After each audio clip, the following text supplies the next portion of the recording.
किसान भाइयों नमस्कार। आज दिन शुक्रवार दिनांक 2 सितंबर 2022। अक्सर हम अपने घर में एक योजना बनाते हैं और उस योजनाबद्ध तरीके से हम निर्धारित करते हैं कि घर में किसको क्या कार्य दिया गया है, किसको क्या बोलना है, क्या नहीं। लेकिन अभी पाकिस्तान में इसका एकदम विपरीत हो रहा है। वहाँ पर यही नहीं पता चल पा रहा कि आखिरकार किसको क्या बोलना है। कोई भी कुछ भी बोलकर चला जा रहा है। अभी हाल ही में पाकिस्तान के प्रधानमंत्री शहबाज शरीफ ने भारत के साथ कारोबार को एक बार फिर कश्मीर मुद्दे से जोड़ दिया है। लेकिन जहां दूसरे देश मंगल ग्रह तक पहुंच रहे हैं, नई नई टेक्नोलॉजी अपना रहे हैं, लेकिन इनकी गाड़ी अभी तक कश्मीर पर अटकी हुई है। 2 दिन पहले ही पाकिस्तान के वित्त मंत्री ने कहा था कि भारत के साथ फल और सब्जियों के आयात को दोबारा शुरू करने पर विचार हो रहा है। लेकिन वहीं पाकिस्तान के विदेश मंत्री बिलावल भुट्टो ने कहा कि भारत के साथ कारोबार को सामान्य करने के बारे में उनकी सरकार कोई विचार नहीं कर रही। और साथ ही साथ अभी कल ही हमने वीडियो में बात की थी कि जो वहाँ के प्रधानमंत्री है शहबाज शरीफ, उन्होंने भी कहा कि हम अभी भारत के साथ किसी तरह का कारोबार करना नहीं चाहते। तो भाई पहले तो आप ये निर्धारित करें कि आपकी जो भी कैबिनेट है या जो भी आपकी सरकार है, उसमें जो भी मंत्री बैठे हैं उनको क्या बोलना है। एक बोलता है कि हाँ, हम आयात करने के लिए तैयार हैं, आयात करना चाहिए, हम विचार कर रहे हैं। लेकिन वहीं दूसरी तरफ दूसरे मंत्री बोलते हैं कि अभी हमारी सरकार में इस तरह की कोई बात नहीं चल रही। और अभी पाकिस्तान में जो स्थिति बनी हुई है उसको देखते हुए पाकिस्तान को IMF यानी कि अंतर्राष्ट्रीय मुद्रा कोष, ये एक अंतर्राष्ट्रीय संगठन है जो कि 1.17 अरब डॉलर का ऋण देगा, यानी कि 1.17 अरब डॉलर का कर्ज पाकिस्तान को दिया जाएगा। इससे पाकिस्तान की वित्तीय हालत में कुछ सुधार होने की उम्मीद लगाई जा रही है। पहले से ही पाकिस्तान काफ़ी ज़्यादा कर्ज में डूबा हुआ है। और किसान भाइयों, अगर आज पाकिस्तान में भारतीय प्याज निर्यात के लिए अनुमति मिल जाए, यानी कि हमारी भारतीय सरकार आज ही पाकिस्तान में भारतीय प्याज निर्यात को अनुमति दे दे और बाघा बॉर्डर पूरी तरह से खुल जाए प्याज निर्यात के लिए, तो कैसा रहेगा। और अभी हाल ही में अफ़गानिस्तान बॉर्डर और ईरान बॉर्डर पर प्याज के लगभग 500 ट्रक पाकिस्तान में जाने के लिए इंतज़ार कर रहे हैं, क्योंकि लगातार पाकिस्तान में अफ़गानिस्तान और ईरान का प्याज आ रहा है। और जब से अफ़गानिस्तान और ईरान का प्याज पाकिस्तान में आना शुरू हुआ है, वहाँ पर प्याज के भाव में काफ़ी गिरावट भी देखने को मिली है। लेकिन अगर सामान्य दिनों की बात की जाए तो सामान्य दिनों के मुकाबले आज भी पाकिस्तान में प्याज और टमाटर महंगा है। और इस कदम से अफ़गानिस्तान और ईरान को तो काफ़ी अच्छा फ़ायदा हो ही रहा है, और साथ ही साथ पाकिस्तान की जो ज़रूरत है, जो वहाँ पे स्थिति है, उसको भी काफ़ी ज़्यादा मदद यहाँ पे मिल रही है। अब किसान भाइयों बात करते हैं साउथ के प्याज की, क्योंकि हाल ही में साउथ के प्याज को लेकर काफ़ी हल्ला हो रहा है। क्या अगर साउथ का प्याज आ जाएगा तो प्याज भाव में गिरावट आ जाएगी, या फिर अभी जो साउथ का प्याज आ रहा है तो क्या और भी अच्छी मात्रा में साउथ का प्याज आएगा या नहीं। अभी बात करें, साउथ से नई प्याज की आवकें शुरू हो गई हैं। मंगलवार को मुंबई APMC मंडी में कर्नाटक के हुबली से 2.5 टन प्याज आया था, जिसकी जानकारी आपको दी गई थी और उस प्याज की क्वालिटी भी आपको दिखाई गई। लेकिन यह प्याज अभी जो भी साउथ से आ रहा है वो घीला आ रहा है, और अभी कर्नाटक से घीला प्याज ही देखने को मिल रहा है। इसलिए कर्नाटक के इस प्याज की मांग कम देखने को मिल रही है। अभी पुराने प्याज यानी कि स्टॉक वाले प्याज को अधिक महत्व दिया जा रहा है, क्योंकि अभी पुराना प्याज 13 रुपये से लेकर 15 रुपये तक कई मंडियों में बिक रहा है। लेकिन वहीं बात करें नए प्याज की, जो हाल ही में हुबली से आया था महाराष्ट्र की मुंबई APMC में, वो 8 रुपये से 10 रुपये तक ही बिका था। अब यहाँ पर इसको लेकर हमारे एक किसान भाई ने सवाल पूछा था कि करण भाई आप ये बताइए कि 8-9 रुपये में कर्नाटक का प्याज महाराष्ट्र में बिक रहा है, तो क्या उनका खर्चा नहीं आ रहा। बिल्कुल खर्चा आ रहा है, लेकिन अभी जो मजबूरी है वो भी तो कहीं ना कहीं बन रही है, क्योंकि वहाँ पे जो लोकल आपूर्ति है वो तो पूरी हो रही है। उसके बाद उनको कहीं ना कहीं अपने प्याज को दूसरे राज्यों में भी भेजना पड़ेगा, क्योंकि जो साउथ की लोडिंग है वो भी शुरू हो रही है धीरे धीरे। और अभी तक जो जानकारी मिली है, वहाँ का प्याज अच्छी क्वालिटी में देखने को मिल भी रहा है। अब यहाँ पर सवाल ये बनता है कि साउथ से अगर महाराष्ट्र में प्याज आता है तो कितना खर्चा आता होगा। तो अभी किसान भाइयों अगर एक लमसम मान के चले तो कहीं ना कहीं 4 रुपये से 5 रुपये 6 रुपये तक खर्चा आ जाता होगा, इससे ज़्यादा खर्चा नहीं आता, क्योंकि यही खर्चा पहले कम था लेकिन अब ये खर्चा बढ़ चुका है। बाकी अगर इसकी और भी सटीक जानकारी हमारे कोई व्यापारी भाई या फिर कोई भी किसान भाई देना चाहते हैं तो कमेंट बॉक्स में दे सकते हैं। और किसान भाइयों अब आप सभी कर्नाटक के हुबली का ये नया प्याज देख सकते हैं कि इसकी क्वालिटी कैसी है। और अभी तक जितनी भी प्याज मैंने आप सभी किसान भाइयों को दिखाई है सभी की क्वालिटी अच्छी देखने को मिल रही है। अभी तक कोई ज़्यादा बड़ी शिकायत देखने को नहीं मिल रही। हाँ, जो नुकसान है वो थोड़ा बहुत कहीं हुआ हो, जैसा कि हम पहले भी बात कर चुके हैं, लेकिन पिछले वर्ष के मुकाबले इस वर्ष साउथ में भी प्याज कम लगा है। वहीं बात करें आज बेंगलोर मंडी में चित्रदुर्ग के नए लाल प्याज की आवक लगभग 10 ट्रक की रही और चित्रदुर्ग का नया लाल प्याज 500 रुपये से 1400 रुपये तक बिका है। और अब हमारे मध्य प्रदेश के किसान भाइयों के लिए बड़ी खबर यहाँ पे निकल के सामने आई है। मध्य प्रदेश के किसान कल्याण तथा कृषि विकास मंत्री कमल पटेल जी ने कल गुरुवार को नई दिल्ली में केंद्रीय कृषि एवं किसान कल्याण मंत्री नरेंद्र सिंह तोमर जी से मुलाकात की। कमल पटेल जी ने नरेंद्र सिंह तोमर जी को मध्य प्रदेश में प्याज और लहसुन के गिरते भाव से किसान भाइयों को हो रहे आर्थिक नुकसान और अन्य परेशानियों के बारे में बताया। अब इसको लेकर हमारे केंद्रीय मंत्री नरेंद्र सिंह तोमर जी ने क्या कहा वो जान लेते हैं। केंद्र और राज्य सरकार द्वारा प्याज और लहसुन जैसी फसलों के लिए मिश्रित योजना बनाने पर जोर दिया जा रहा है और उन्होंने कहा कि अधिक उत्पादन होने पर उपज को अधिक समय तक सुरक्षित रखने के लिए कोल्ड स्टोरेज की सुविधाएं मुहैया कराई जानी चाहिए।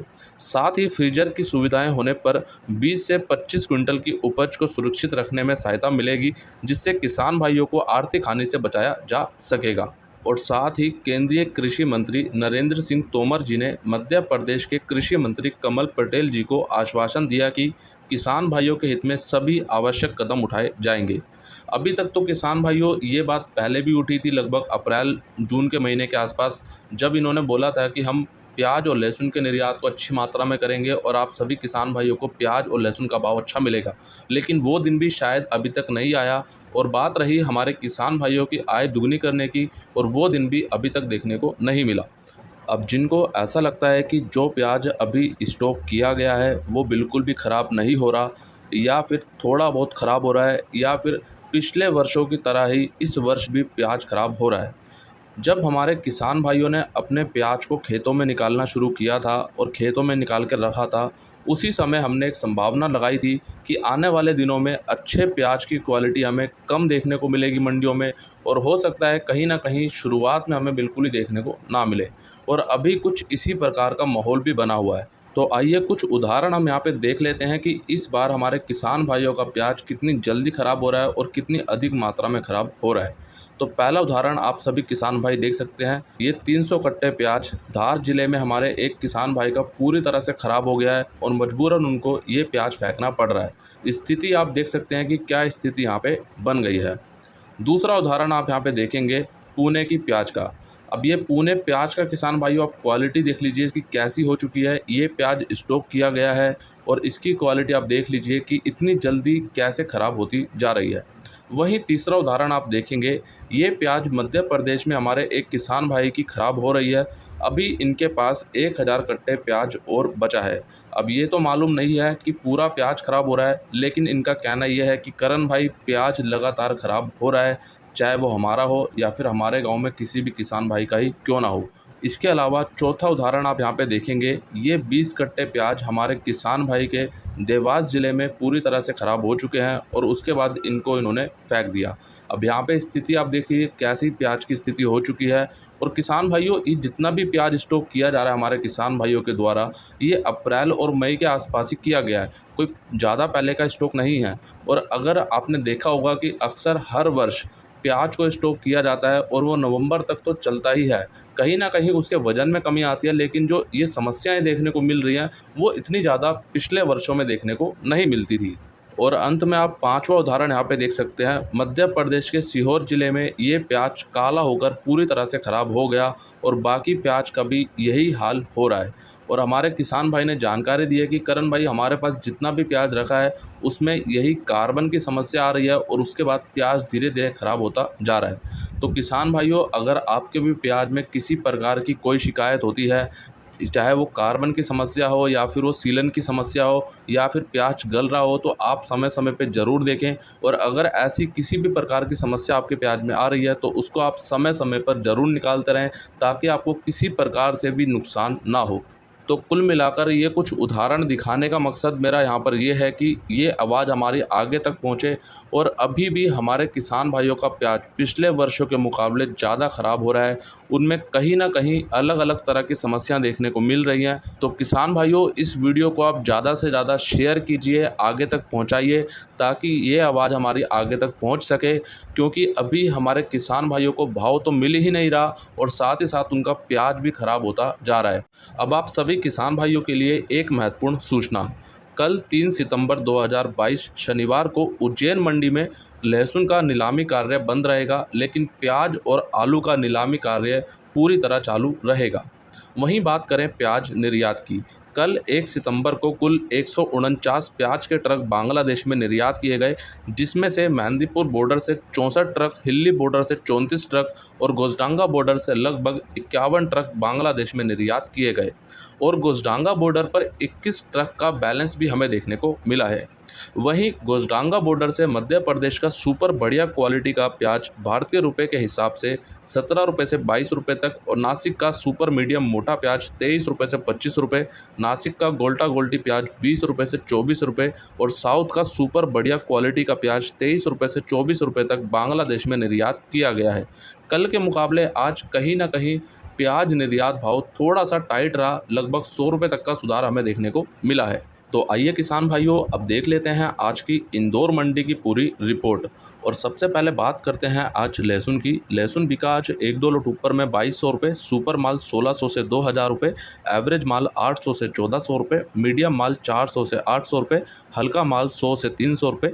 और लहसुन में भाव कहीं ना कहीं कल के मुकाबले थोड़ा सा सुधार देखने को मिला है। कल जो लहसुन 1800 रुपये तक बिक रहा था, आज अच्छी क्वालिटी का लहसुन 2000 रुपये तक बिका है। और अभी किसान भाइयों, कहीं ना कहीं लहसुन की आवकों में भी पिछले कुछ दिनों के मुकाबले थोड़ी सी गिरावट यहाँ पे देखने को मिली है। लेकिन अभी जिस तरह से लहसुन में मांग बननी चाहिए, वो मांग अभी भी देखने को नहीं मिल रही। अब बात करें प्याज की। प्याज बिका आज 1-2 लोट ऊपर में 1250 रुपये तक, सुपर माल बिका 1000 से 1200 रुपये, एवरेज माल 700 से 1000 रुपये, गोल्टा माल 600 से 900 रुपये, गोल्टी माल 300 से 500 रुपये और छाटन माल 200 से 500 रुपये। और आज इंदौर मंडी में प्याज की आवकें लगभग 60,000 से लेकर 70,000 कट्टों की रही। कल जो प्याज भाव में थोड़ा सा सुधार हमें देखने को मिला था, वही सुधार आज भी बरकरार रहा, यानी कि प्याज में भाव लगभग सामान्य देखने को ही मिला है। अब बात करते हैं आलू की। चिप्स आलू बिका 1100 से 1500 रुपये, एलआर आलू 1000 से 1400 रुपये, ज्योति आलू 1000 से 1600 रुपये, गुल्ला माल 800 से 1300 रुपये, छाटन माल 400 से 800 रुपये और आलू में भी भाव लगभग सामान्य देखने को ही मिला है। किसान भाइयों, आज का ये पूरा वीडियो आप सभी को कैसा लगा, कमेंट करके ज़्यादा से ज़्यादा ज़रूर बताइएगा। कोई भी सवाल हो कमेंट बॉक्स में ज़रूर पूछिएगा। और हाँ किसान भाइयों, इस वीडियो को ज़्यादा से ज़्यादा हमारे किसान भाइयों तक शेयर ज़रूर कीजिए। वीडियो अच्छा लगा है तो लाइक ज़रूर कीजिए।